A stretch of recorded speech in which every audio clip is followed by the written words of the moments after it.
First of all ఈ government start అయిన తర్వాత సామాన్యమైన మనిషి ఇబ్బంది పడింది ఇసుక. కట్టించిన నీళ్ళకి పోస్టులు ఇవ్వండి. చచ్చిపోతే బూడ్చి పెట్టడానికి బొందల కాలం లేదు, మాకాడ వాటర్ ట్యాంకీ లేదు.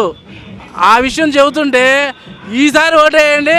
అప్పులు తెచ్చి ఎక్కడ పరిపాలన చేస్తారా? సెల్ మీద ఎస్ఆర్టీసీ పెట్టడం అనేది చాలా దౌర్భాగ్యమైన పరిస్థితి. రాజకీయం ఎవడో సొత్తు కాదు. మంచి చేసేవాడిని ఆదరిస్తారు, చెడు చేసేవాడిని తరిమి కొడతారు.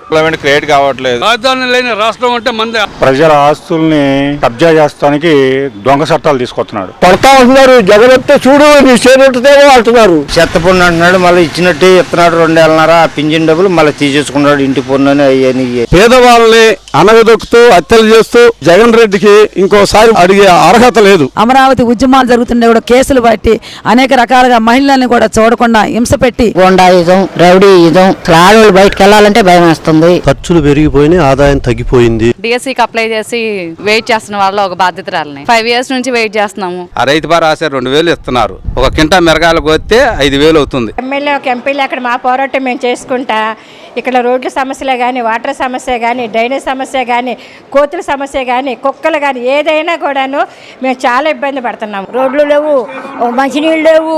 4 రోజులకి 5 రోజులకి ఎప్పుడుకో వదులుతున్నారు. నాకు ఇప్పటికి 7 DL రావాలా పెండింగ్. ఏ గవర్నమెంట్ లో కూడా ఇంత ఎదుగుతాను ఇప్పుడు జరగల. ట్రాన్స్జెండర్ సెల్ కానీ, అలాగే మేల్ అండ్ ఫీమేల్ ముసలి వాళ్ళు కానీ ఈ పని చేసి పెట్టండి, క్యాస్ట్ సర్టిఫికేట్ ఇప్పించండి, పెన్షన్ లేదండి పెన్షన్ పెట్టించండి అని అన్ని కూడా అడిగినప్పటికి కూడా అక్కడి నుంచి ఎటువంటి పని జరగదు. వాలంటరీ వ్యవస్థలు 5000 జాబ్ ఇచ్చి వాళ్ళని బానిసల్లాగా చేసుకున్నాడు. మా పంచాయతీలో వచ్చిన 70 లక్షలు పోయినాయి. అంతకుముందు ఉన్న 13-14 ఫైనాన్స్ కూడా తీసేసుకున్నాడు. ఇంకోసారి జగన్ గెలిస్తే మీ కిడ్నీలతో సహా, మీ కళ్ళతో సహా, మీ గుండెలతో సహా అమ్ముతాడు. గంజాయి మొలకాన్ని బలైపోతున్నారా? ఈ మందు మొలకాన్ని పిచ్చి మందు తాగి మొన్న ఒక అబ్బాయి ఇవాళకి 3 రోజుల నాడు ఏం తెస్తున్నాడో తెలియక గుద్దాడు. ఆ అబ్బాయి తాగింది పిచ్చి మందు కాటానో తెలియలే. లాస్ట్ 5 సంవత్సరాల్లో ఏ పూడికా తీయలేదు, ఏమీ నీళ్లు రాలేదు. నీళ్లు కూడా మా రైతులు ఎంతో ఇబ్బంది పడటం జరిగింది. ఇల్లు లేదమ్మా, అద్దుకుంటున్నానమ్మా.